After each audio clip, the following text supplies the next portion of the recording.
DIA is essentially a small city, 35,000 employees, millions of travelers, so who's in charge out there matters. And the mayor's new pick is facing accusations of misconduct in his last job. Another vaccine sweepstakes winner goes before the cameras. Next viewer wondered, are they forced to go out there like that? Tracking whether the COVID vaccines are effective against the new variant showing up in Colorado. And remembering the woman synonymous with Juneteenth in Denver. You can't separate it because she's every part of 5 points. An unexpected letter brings good news worth sharing. This feels like something I could share that might brighten someone's day. And I'll tell you whose day needs brightening. This delivery driver. You shall not pass. Next. DIA is more than an airport. It's a major jobs hub and economic driver for Colorado. The mayor's new pick to lead DIA, Phil Washington, arrives with some baggage. His name's on a search warrant out of Los Angeles, where he led the transit agency there. It's tied to allegations of wrongdoing in L.A. And some recent changes made by Denver voters mean that the mayor's choice for the big DIA job is not so automatic anymore. Here's Marshall Zellinger. This search warrant from LA County in March has one reference to the name Philip Washington. This is Phil Washington, Denver mayor's pick to be the next CEO of DIA. His name appears in the search warrant because Washington ran the LA County Metropolitan Transportation Authority, and the sheriff's office in LA wanted any communication he was involved in along with these other names. The investigation appears to be about how a contract was awarded with the Transportation Authority for a dedicated sexual harassment hotline. The people of the city and county of Denver need some answers. Enter Denver City Councilwoman Amanda Sawyer, who helped get ballot issue 2E in front of voters in November. It asked Denver voters if City Council should have authority to consent, meaning approve, certain mayoral appointments. Voters said yes, meaning City Council now has to approve Washington as DIA's CEO before he can actually take the job. Prior to November, the mayor would have been able to appoint Mr. Washington without a conversation at all, without a discussion at all, without ever having anyone answer a single question. The reason that we, advanced this legislation was specifically to add an element of transparency and accountability in our appointment processes, which haven't existed up to this point. Hancock's office provided this fact sheet that suggests the search warrant in LA is a political game with the LA sheriff and the founder of the company that was awarded the sexual harassment hotline contract. She also sits on an oversight commission that's been vocally critical of the sheriff. A couple quick notes. Councilwoman Sawyer told me that she talked with Washington yesterday about this topic and still says he is an excellent candidate. He will be in front of a council committee, I believe, at the end of this month. And Kyle, we have those documents, like that search warrant we have, because the Denver mayor's office gave it to us. The search warrant exists in a copy of what's called a motion to quash, meaning get rid of this search warrant. So the mayor's office gave it to us because it helps defend their position that it shouldn't exist in the first place, and there is an effort in LA to make that search warrant and everything as a result of the search warrant go away. And we should be clear, I mean, these are allegations, these are accusations, and it's free to accuse anybody of anything in America. It doesn't cost you a dime. But what's also a little bit worrisome, though, is some of the shifting explanation from the Denver mayor's office. Oh, don't worry, the guy's not on the warrant. It's just somebody making noise. Oh, it turns out he's on the warrant. Here's a copy of the warrant, but we still don't think it's a big deal. There's a bit of a dance going on. And according to the mayor's office, Philip Washington told the mayor's office about this before the announcement that he was the next pick to be CEO. One question I still don't have an answer to that I've asked repeatedly is what date was Washington offered the job? He resigned from LA. He announced his resignation in February, effective May. DIA CEO didn't announce her retirement until May, and then he was announced this month that he was the CEO or the appointee to be. And I just want to know, was he offered this in February and that's why he resigned to LA, or was this something he was offered as soon as the job was open? It looked like it was going to be a tidy little transition, and now it's been untidied. Thank you, Marshall. Have a great weekend. The COVID variant, first found in India, has turned up in 20 counties in Colorado now. There's a cluster of cases in Mesa County. Anusha Roy shows us how health experts figured out that the vaccines do work against this one.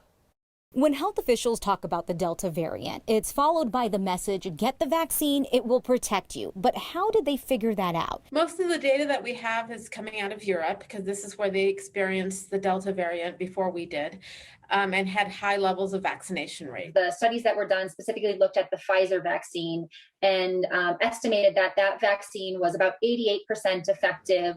The same is anticipated for the Moderna vaccine. Experts say overall it's still very effective, but a little lower than the 94 to 95% protection seen for other strains. I didn't see much data on the J&J because J&J is not obviously available in Europe, but AstraZeneca, which is sort of the similar equivalent to J&J, again showed in the 80% protection rate. AstraZeneca is not available in the U.S. How doctors figure out efficacy is in its own way straightforward. Through sequencing, they know what variants are circulating. If a patient got sick and developed symptoms or tested positive, and then seeing whether or not how many of those individuals had received a vaccine. When you're developing a vaccine, it depends on what you use on the virus to target the immune response to. So if it's a fairly conserved part of the virus, meaning it's a part of the virus that doesn't mutate very much, then it should be preserved even when you get these little mutations. In general, a similar process was used to understand protection against other variants too. And when it comes to the Delta variant, health experts believe it spreads more easily and can make people more sick. With the majority of that transmission occurring among unvaccinated people. Even though rates are low right now, but we have more hospitalizations than one would expect, probably because of this variant. Which is why you're hearing the same message from COVID experts. Definitely, if you have higher rates of vaccination, the likelihood of Delta impacting your community is going to be less. For Next, I'm Anusha Roy. The concern, of course, is still for kids who are too young to be vaccinated, as well as people who are partially vaccinated. For people who have one dose of a two-shot sequence, Dr. Barron said the protection level against Delta appears to be about 33%. That is way under what we saw in terms of a protection rate with the original strain, when a partial vaccination offered you about 60 to 80% protection. It's my honor to introduce Colorado's next comeback cash winner, Pete Vegas. Colorado's latest vaccine sweepstakes winner revealed again at a news conference. That's the routine. Which brings us to tonight's next question from Christine, who wondered, are all the vaccine sweepstakes winners required to do a television news conference? That is a fascinating question, Christine. I was really interested in the answer to this. The state's rules require that the sweepstakes winner be made public, but they do not have to participate in the public announcement. The state says not one of the three drawings so far has produced a winner who was not willing to go before the cameras, or was not willing to go public. If they pick somebody who was not willing to have their name disclosed, they wouldn't get the cash. They'd go to the next backup entry selected. All three winners so far were willing to not only have their name announced, but they came before the cameras after they won the $1 million. If you have any question, any topic, I guarantee you are not the only Coloradan wondering, and we are in the business of answers. So record your question on video or a voice memo and email it to 9news.com. Colorado's been a beacon for refugees for decades. Got a long-established reputation as a place that welcomes people fleeing violence for a better life in America. Sunday is World Refugee Day, so today we stopped by Ruby's Market on South Pearl in Denver, where a third of the vendors are refugee entrepreneurs. Denver is absolutely better off for being a city that welcomes refugees. Absolutely, refugees should be celebrated. They are the new American dream. Diversity is always good, always good. Hi guys, how's it going? My name is Michelle Lasner and I'm the founder of Ruby's Market on South Pearl Street, which is here to celebrate refugee and immigrant entrepreneurs. So my name is Anthony Sherwinski. I work for the University of Denver. I support refugees as they integrate into society. I think if we all open our eyes to learning from each other, no matter where people are from, we will all be much richer. I love the refugee community for their strength and their fortitude. In terms of what refugees bring to a community, they bring so much vitality, they bring resourcefulness. They represent what is the new and modern American dream. When you open your eyes to people from other places, you are learning of different systems and different ways of doing things, and that can only enrich our community. You know, the refugee community has taught me so many things, and I'm so thankful. My hope for the future is that we see each other as the individuals that we are, with our backgrounds that lend to the success of our greater community. I'm honored to be part of this team of refugees and immigrants in Ruby's Market. Ultimately, we'll all see how we are so much more similar than we are different. That's my hope. Your Word of Thanks microgiving campaign this week is also helping to welcome refugee families to Colorado. And I love how this nonprofit works. Soccer Without Borders takes the sport that is loved the world over and uses it to teach English to newly arrived kids in Colorado from refugee and immigrant families, and to connect their families with whatever they need to succeed and be self-sufficient here, whether that's language lessons for the adults or career guidance or help finding housing. And the kids love it because the kids are just playing soccer. They're just in a youth soccer program. Text the word thanks to 303-871-1491 to join me and a whole bunch of other Next viewers who have raised more than $13,000 since Wednesday to support Soccer Without Borders work in the Denver metro area and then also up in Weld County. Being the new kid in a new country is incredibly challenging. Soccer Without Borders gives kids a chance to play the sport that they know and love while welcoming and supporting them in their new home. Denver was way ahead of America on marking Juneteenth. Thank you, Zona. I mean, if you didn't know Zona more, I hope that you can get to know her through me and my family. Friday's Good News is a blast from the past, an act of unprompted kindness.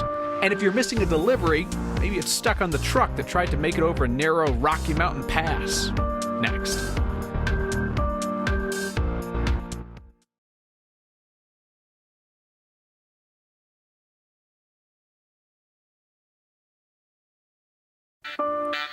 A delivery truck getting stuck on one of the state's best white-knuckle mountain passes, that is for sure not how you Colorado.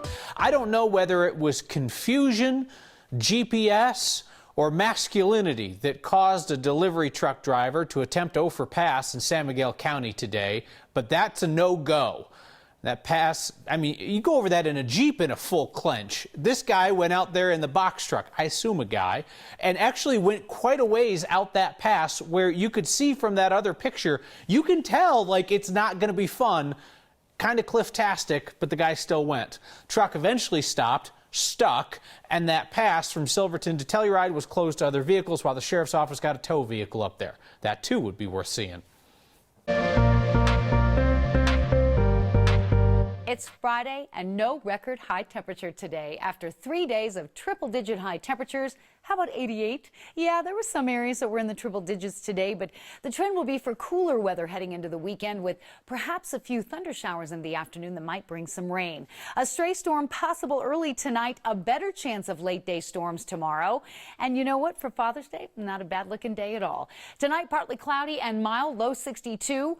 Tomorrow, an afternoon storm and a comfortable temperature of 88. We do have late-day storms on Sunday. It is also the summer solstice, and Monday, the first full day of summer, will be cool with a high of only 71. How about that? Have a great weekend. Let's cue up the 253rd edition of your Friday Good News on next. Usually we go out in search of it, but on occasion you give us the answer before we can ask. Ben, an old co-worker from 9 News from about a decade ago, offered up his good news this week, and it might just have you believing in human kindness again. So Ben sold his Camry on Nextdoor 2 years ago, and he wanted $1,500 for the car, but the buyer talked him down to $1,250 over some mechanical issues, and Ben agreed. Fast forward 2 years to right now, and Ben gets a letter in the mail. It's from the guy who bought the Camry, telling Ben how great the car has been for his family. No mechanical problem. And inside the envelope was a check for the $250 difference in the sale price. And I'm just thinking in context to the last 2 years and how hard it's been on all of us to have such a brief interaction with someone 2 years ago materialize into truly a gift is mind-blowing. I don't know how to put that into words other than I am so grateful that I got to be part of it. If you remember Ben McKee's time at 9 News as a reporter back in the day, you're a real one. Ben reached back out to the man who sent him the note. Buyer said, you know, just looking to do the right thing. America is following Denver's lead in making Juneteenth an annual celebration. We just have to remember where it started. We have to remember the greats who put in the work and laid the groundwork for us to be here to celebrate. Let's remember, her name was Zona, and if only she could see this. Next.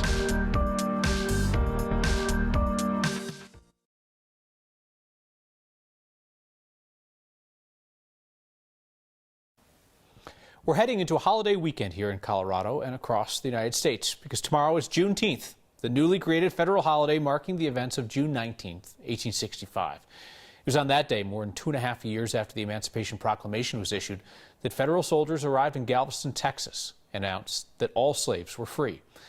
It was a big celebration in Texas, made its way to Colorado in the years later, but only became a federal holiday this week when President Biden signed the Juneteenth National Independence Day Act into law. Colorado made it official today with the raising of the Juneteenth flag at the state capitol. Can't help but wonder what Zona Moore would have thought about this moment in American history. She was one of the big forces behind 5 Points Juneteenth commemorations in Denver for decades. She passed away earlier this year at age 95. Zona Moore was the woman. Zona is 5 Points. Zona Moore, monarch, straight blessing to the community. I mean, if you didn't know Zona Moore, I hope that you can get to know her through me and my family. She is a pillar of the community. Zona's Cafeteria, Juneteenth, you can say it all. And you're going to think of her in the midst of that. Well, my name's Walisha, and I'm one of 32 grandchildren to Zona Moore. We was brought up celebrating June 19 in Texas. Her contributions to the Juneteenth celebration was because of what she had experienced in her hometown, Texas, Tyler, Texas. 1959 is when she started coming up here and passing out slices of watermelon and bringing that community feel together so everyone can understand why we celebrate Juneteenth. I mean, it feels so good to know the impact that my grandmother had in this community. So it's a pleasure to see Juneteenth being celebrated as a national holiday now. We just have to remember where it started. We have to remember the greats who put in the work and laid the groundwork for us to be here to celebrate. Be good to each other. That's it. That's all I think she would really want, is to see the happiness of the celebration and the people coming together. She's a great businesswoman and a powerful woman, indeed. I love you, Grandma. Appreciate Walisha and her family sharing their grandmother's story and legacy with us through the lens of photojournalist Corky Scholl. It's a sign to back off, put in the nicest way. That and your feedback next.